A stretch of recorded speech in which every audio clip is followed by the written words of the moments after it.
నమస్తే. ఇప్పుడు తెలంగాణ రాష్ట్ర వ్యాప్తంగా మాజీ మంత్రి తలసాని శ్రీనివాస యాదవ్ అరెస్ట్ పైనే మాట్లాడుకుంటున్నారు. ఆయన అరెస్ట్‌కి రంగం సిద్ధమైందా అంటే అవుననే అంటున్నారు విశ్లేషకులు.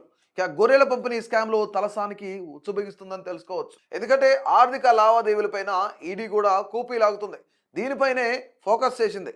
పల్నాడు జిల్లా వైపూరుకు చెందిన ఏడుకొండలు అనే వ్యక్తి ఎవరైతే ఉన్నారో అతనికి సంబంధించి ఇప్పటికే ఈడీ కూడా సమన్లు జారీ చేసింది. తమ నుంచి గొర్రెలు తీసుకొని డబ్బులు ఇవ్వకుండా మోసం చేశారని ఏడుకొండలు ఆరోపిస్తున్నారు. దీనికి సంబంధించిన ఈ నెల 15వ తేదీన వివరణ ఇవ్వాలంటూ కూడాను ఈడీ ఇప్పటికే సమన్లు జారీ చేసింది.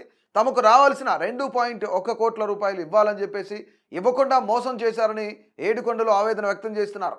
గతంలో పశుసంవర్ధక శాఖ అధికారులను కూడా ఇప్పటికే కొంతమంది సీనియర్ మోస్ట్ అధికారులు ఎవరైతే ఉన్నారో వాళ్ళందరూ అరెస్ట్ అయ్యారు.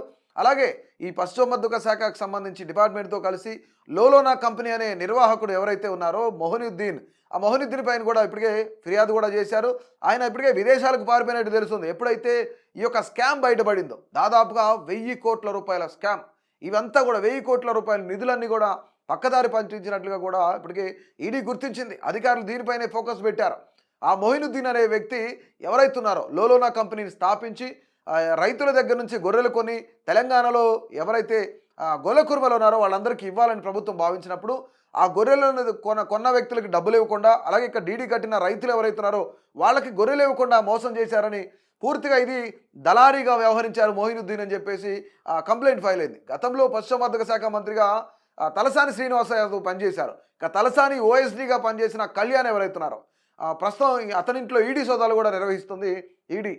సో మొత్తానికి గొర్రెల పంపిణీ స్కామ్లో హవాలా లావాదేవీల పైన కూడా ఫోకస్ చేసింది ఈడీ అనమాట. గతంలో కళ్యాణ్ ఇంటికి ఈడీ వెళ్ళినప్పుడు సినిమా స్టైల్లో కొన్ని ఫైల్స్ ఏవైతున్నాయో వాటన్నిటిని కాల్ చేసి మరికొన్ని కీలకమైన ఆధారాలు ఏవైతున్నాయో వాటన్నిటిని నమిలి మింగేశాడనమాట తలసాని శ్రీనివాస యాదవ్ ఓఎస్డి కళ్యాణ్ కూడా. సో ఇదంతా సినిమా ఫక్కీలో జరిగింది. ఇక లోలోనా కంపెనీ నిర్వహించిన మొహినుద్దీన్ ఎవరైతే ఉన్నారో ప్రస్తుతం అతను విదేశాలకు పారిపోయినారు, విదేశాల్లో తలదాచుకుని ఉన్నారు.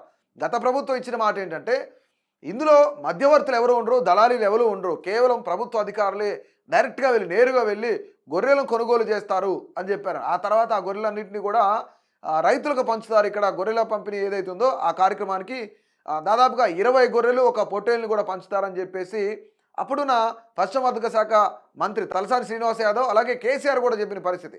కానీ మొయినుద్దీన్ అనే వ్యక్తి దళారీగా మారి గొర్రెలు కొనుగోలు చేయడానికి అటు తమిళనాడు, కర్ణాటక, ఆంధ్రప్రదేశ్లో కొన్ని గొర్రెలను కొని రైతుల దగ్గర నుంచి దాని తర్వాత వాళ్ళకు డబ్బులు ఇవ్వకుండా డీడీ కట్టిన రైతులకు కూడా గొర్రెలు పంపిణీ చేయకుండా ఇబ్బంది పెట్టి ప్రభుత్వం నుంచి వచ్చిన డబ్బును దారి మళ్లించినట్లు కూడా ఈడీ అధికారులు గుర్తించారు.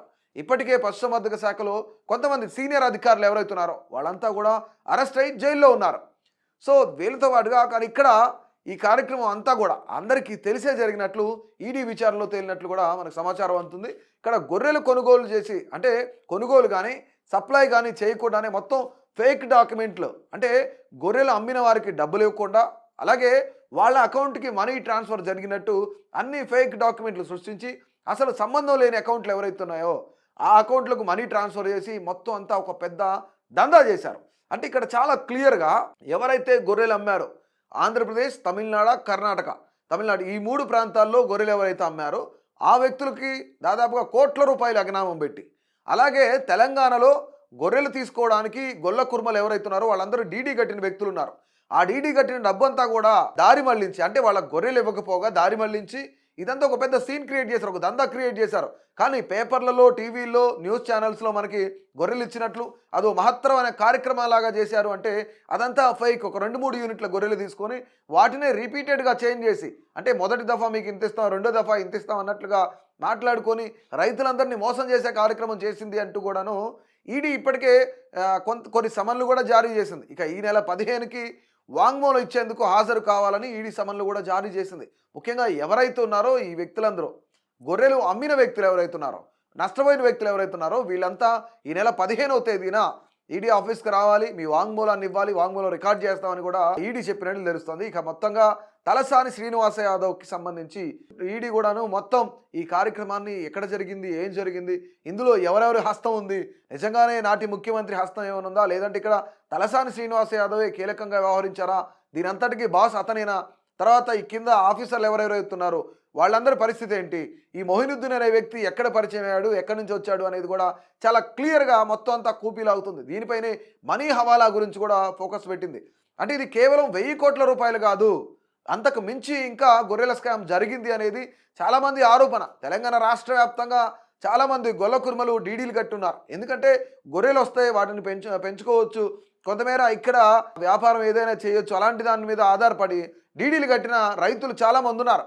అంటే ఇక్కడ తెలంగాణ రాష్ట్ర వ్యాప్తంగా ఉన్న గొల్ల కుర్మలు ఎంతమంది ఇక్కడ డీడీలు కట్టారు, ఎన్ని వందల కోట్లు వచ్చాయనేది కూడాను ప్రభుత్వం దగ్గర లెక్క ఉండాలి. కానీ ఇక్కడ ఏం జరిగిందంటే తలసాని శ్రీనివాస్ యాదవ్ ఓఎస్డీగా పనిచేసిన కళ్యాణ్ ఎవరైతున్నారో ఫేక్ డాక్యుమెంట్లు సృష్టించి కొంతమంది కొన్ని కీలక ఆధారాలు ఏవైతున్నాయో వాటిని నవిలి మింగేసిన పరిస్థితి కూడా ఉంది. కీలక డాక్యుమెంట్లన్నింటినీ కాల్చినట్లు కూడా మనకి గతంలోనే తెలుసు. సో ఇక దీనిపైనే ఈడీ ఫుల్ ఫోకస్ పెట్టినట్టు తెలుస్తుంది.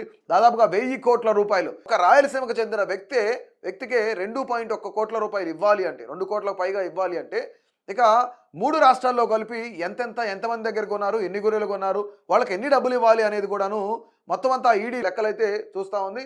సో రానున్న రోజుల్లో తలసాని శ్రీనివాస్ యాదవ్ అరెస్ట్కి రంగం సిద్ధమైందా అంటే అవునని అనుకోవచ్చు.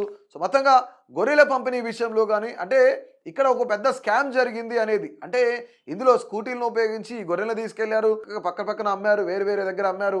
దీంతో పాటుగా డబ్బులు ఎక్కడైతే డీడీలు కట్టారో ఆ డబ్బులకి సమాధానం లేదు, వాళ్ళకి ఇంతవరకు యూనిట్ల గొర్రెలు కూడా ఇవ్వలేదు. అసలు ఏం జరుగుతుంది ఏంటి అనేది కూడాను ప్రజలంతా కూడా కొంత అయోమయానికి గురైన పరిస్థితి గత ప్రభుత్వంలో. కానీ ఇప్పుడు కాంగ్రెస్ వచ్చిన తర్వాత మేము ఖచ్చితంగా ఈ గొర్రెల పంపిణీ కానీ లేదంటే అనేకమైన స్కామ్లన్నీ బయట పెడతాం అనుకుంటున్న తరంలోనే ఇప్పుడు ఈడీ మొత్తానికి కూడాను ఈ దర్యాప్తును ముమ్మరం చేసింది. సో దీంట్లో తలసాని శ్రీనివాస్ యాదవ్ అరెస్ట్ అవుతారా లేదా, అసలు ఈ స్కామ్ ఎంతవరకు ఉంది, ఈ స్కామ్లో ఎవరెవరు ఇన్వాల్వ్ అయి ఉన్నారనే దానిపైన మీ యొక్క అభిప్రాయాన్ని తెలియజేయండి.